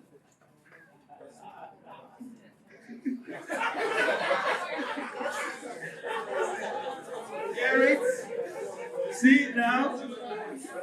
Anyway, the advice I'll give is the articles of association are good, and actually the law has given you that as like a guide for a corporate governance document. But remember that startups are innovative driven, and they are rapid in their growth, in their trajectory, and in their appetite for risk, which that the articles don't really envisage or capture. That's why I said understanding the peculiarities of your clients is important. Because if you don't understand their peculiarities, you're going to have a problem. Right? When you understand their peculiarities, then you're able to draft. But what really are the essentials for a corporate governance document? Board structure. The statutory structure has to be clear. Right? Operational guidelines. How does the company operate? What is the company's vision, mission? What are its objectives and goals? And then how do you streamline those goals and objectives and water them down in a way where all the employees adhere and flow with it? And then envisaging issues like anti-corruption rules, employee regulation. I always advise a holistic corporate governance document that has everything in one. But if you don't even want to do that, you can have a central corporate governance document that deals with because you see, having a board is very important. Many organizations don't have boards. They don't have board meetings, and there is a reason why the law established that oversight. Without it, your company is incomplete. So having that in one place, and then you have a human resource document, right, that regulates how employees relate to themselves, the rules that bind them, the rules that guide them, how you manage data, company operational procedures, how you manage company resources. Now let me tell you, do you know that many startups that died or that failed due to lapses during their recruitment procedure? You bring people you want to employ, you test them, or you put them on probation. Forget that some of them have come to learn your secrets. They learn it, they go, they replicate. Having solid non-disclosure contracts are fundamental. Before you come near me, the number of NDAs you will sign, you will fear. And I'm a lawyer. Nigerians fear agreements, contrary to what you think. People who sign agreements fear it. That's why the courts are full. And that's why they are carrying themselves to court, because they know there is an agreement that binds them. The major issue is that most agreements, and I was saying to the Lord before she left, is that most agreements are defective. And she agreed with me. Many agreements that are drafted by lawyers are defective. And the real dispute is not even the conduct of the parties. The dispute is the agreement in itself. So you are the one causing problem for your clients. I hope that answers the question. Okay. Irinka Fadipe. Irinka Fadipe, let's have the question. Anybody else here? Oh, great. Sorry. Your name is Ikazino. Good afternoon, everyone. Good afternoon. I'm Ayoyinka Fadipe, Real Park from Brooklyn. Thank you, Speaker. You've done a great job. And with respect to, I'm sorry, I can't put on my video at the moment. With respect to one of the things that you said in terms of compliance, as a legal practitioner, yes, we are supposed to be on top of our games when it comes to the company's compliance and all of that. I quite understand. My firm has had to be so we were at some point under retainer for a very popular agri-tech company that eventually went under. And for certain reasons they went under. Now, some of those reasons can be attributed to, or are basically attributable to the director's conduct. It doesn't basically listen to most things that we say. And yes, like you mentioned, he will come back to the lawyers. At the end of the day, things like that, situations like that, lawyers are supposed to maybe opt out of such retainer and all of that. But there are also some circumstances where, or some issues that are basically business decisions, all right? So I understand that as a lawyer, we give compliance in terms of maybe things that crosses the legal part and all. But in a case where a businessman just believes that, well, this is a business idea, this is a business decision. A lawyer is a lawyer, right? I'm the businessman, I'm the risk taker. A lawyer is used to avoid risk. What does a lawyer do? Do you understand my question? Would a lawyer also have to opt out of such retainer in a case where you clearly think, well, this is not clear, this is not that legal. This is just purely business decision. Despite the fact that you have also, because some people think that lawyers don't have good business knowledge, right? You being someone who has business knowledge, all right? Inga, I think the question was clear. Thank you. Okay, fine, fantastic. All right. Thank you, Inka. What is legal? What is business? You see, your role as a lawyer is to understand your client's business and apply the law to your client's business. See, the fees you charge for retainer are not for agreements and not for documentation. It's for understanding and application. So yes, there are business decisions. But as a lawyer, and that's why specialization is important. As a lawyer, you must understand the implication of every business decision your clients take. Because everything has an implication. We want to invest in this market. What is the legal implication of investing in this market? So, firstly, it's to understand. So, here's the problem. Many lawyers understand how to provide legal services. But they don't understand how to understand the client's business and provide bespoke legal services for that client. I hope we understand the distinction. And that's the risk you can't take as a startup attorney. You've got to understand the business your client is doing. Rule number one. Rule number two, you've got to now understand the best fit for your client. So that will help you advise them as they navigate that relationship with third parties. Because if you don't understand what a client's business is and say, okay, draft a contract for us, you draft. We want to employ so person, you employ. We want to do this, you do. You are providing a service that anyone can provide. But if you are that's why today lawyers are sitting on boards. Lawyers are sitting on boards of companies. Because it's a value-added service.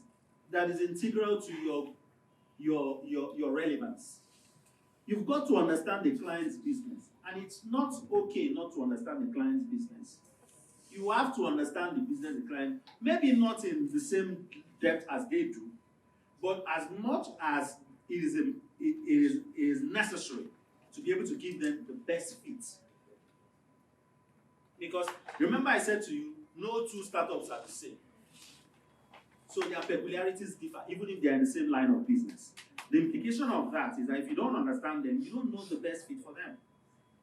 So, Ayo, it's important to understand the client's business.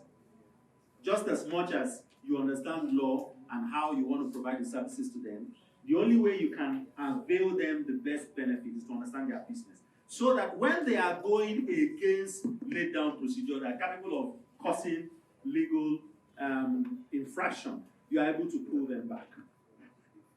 And then they're able to carry you along. One of the things that I learned also, and this is just by the way, it's important as a staff lawyer, you have to dress like them, you have to be like them. So I went to one of their award suit type. What happened? We're in trouble today. Everybody sit up. Mr. Oyi is here. Problem. If your clients can't relate with you, they won't tell you what they are doing. If they don't tell you what they are doing, they will fall into trouble.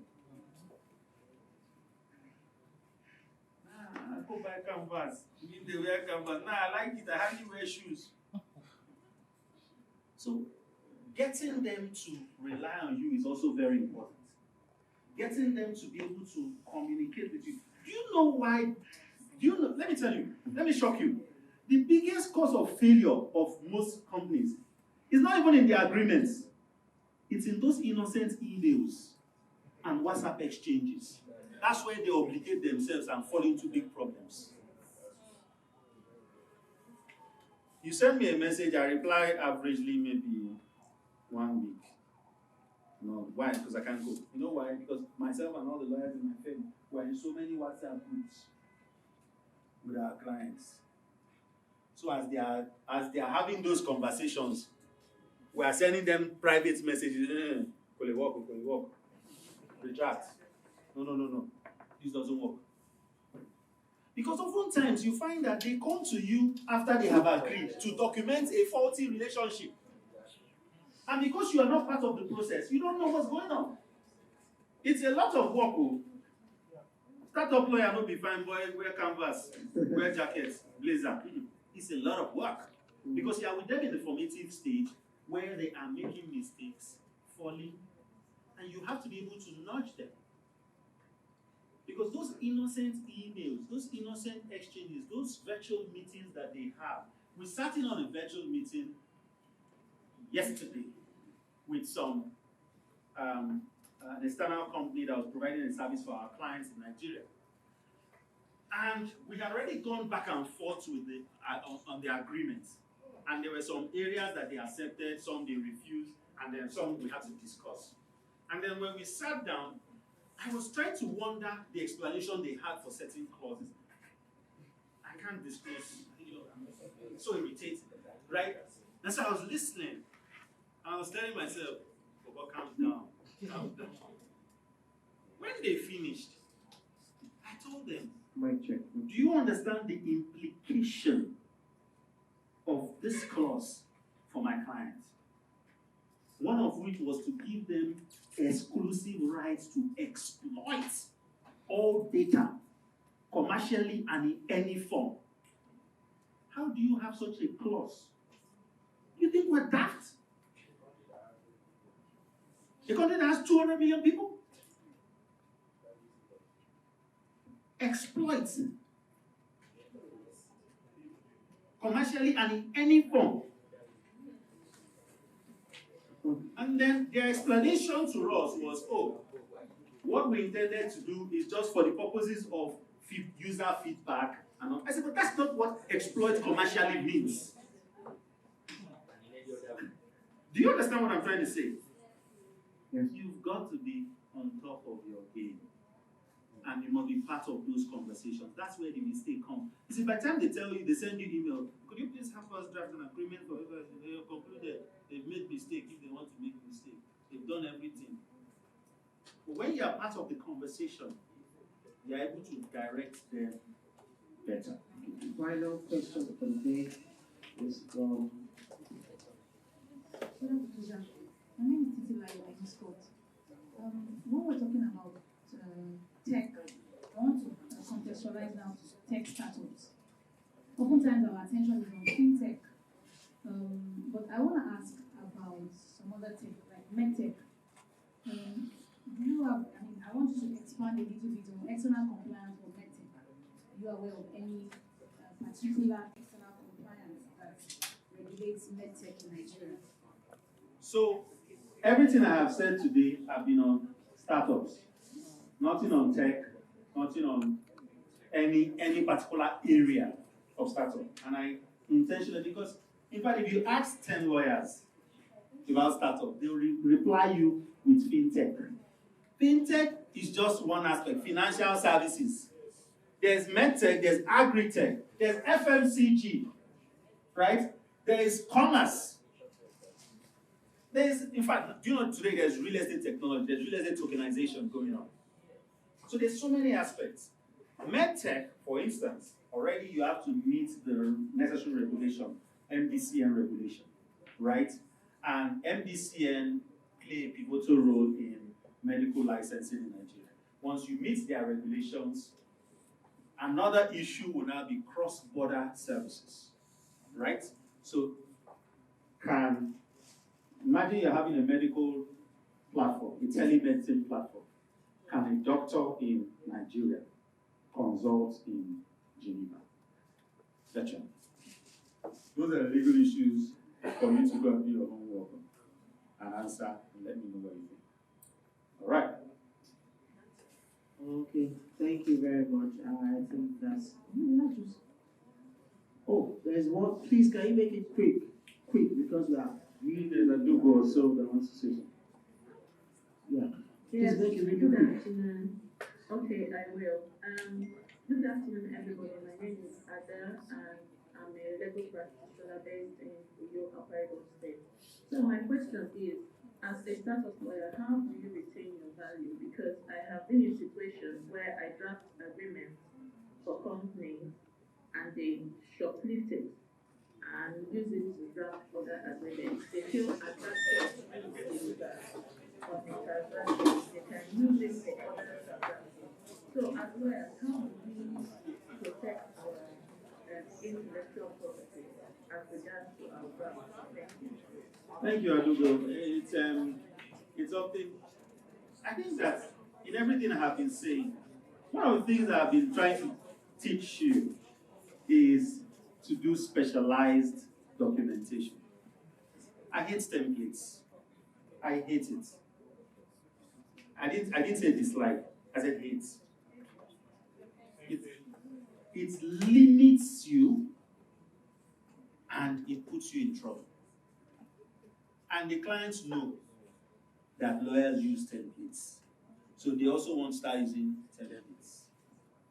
But when you do specialized documentation, I hope the online audience isn't off. All right. When you do specialized documentation, one of the things that happens is that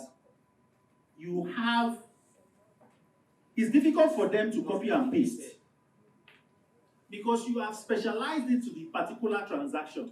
And even when they copy, if they copy it and use it for another person, it won't fly. Even things as basic as an NDA. We do our NDAs per person. In fact, it's New Year now, clients are there renewing retainers, right? The particular clients were negotiating their fees. And they said, I don't know, we cannot pay more. See, we're just we're still here. We checked. We did, I think at that time, because we've done more already now, as at January, early first week of January, I think second or third, right? Or was it even this? I can't remember. But we had done over 300 contracts for them. Everybody they want to talk to, they send us an email. We want to have a meeting with this person to discuss this. What do we need? We send them, okay, give us the details of the person. We send NDAs. Specialized to that person, specialized to that conversation, dated. evidencing or detailing the conversation they're about to have, what they're having for, and how tight it is. Do you know that business plans are copyrighted? So, when you do things like that, the client automatically knows that they'll be shortchanging themselves by copying and pasting because they don't know what to do. And let's even be honest.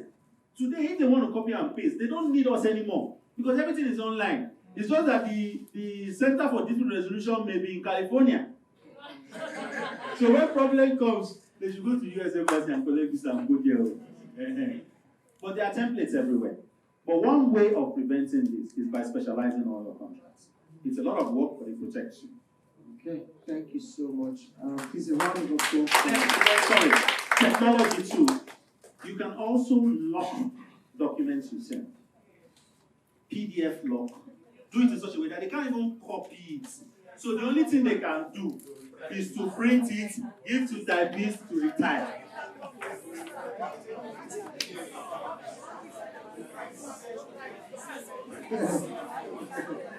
So I hear now that they are so you as lawyers also. You see, when they go low, don't go high, go lower. No, I'm not saying you should go lower to react to them. Go lower to understand how low they have gone and remove. Do you understand me? So, certain procedures. And also, your clients also have legal liability. If they have paid you for a specific agreement and you draft it, let them know that any unlawful duplication will attract legal liability. It can be in a letter forwarding the agreement. See, also, you see, lawyers, we don't know how to communicate with clients. It's important that you learn. This is one of the trainings that client communication is very important.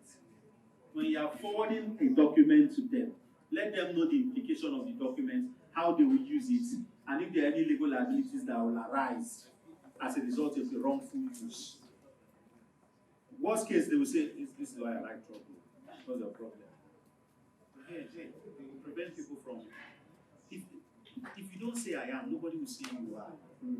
You have to first of all dignify yourself, dignify your practice, dignify your approach.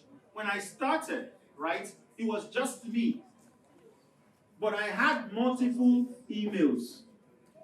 So when people reach out for assignments, I said, okay, my colleague will get back to you. And then my colleague gets back to them.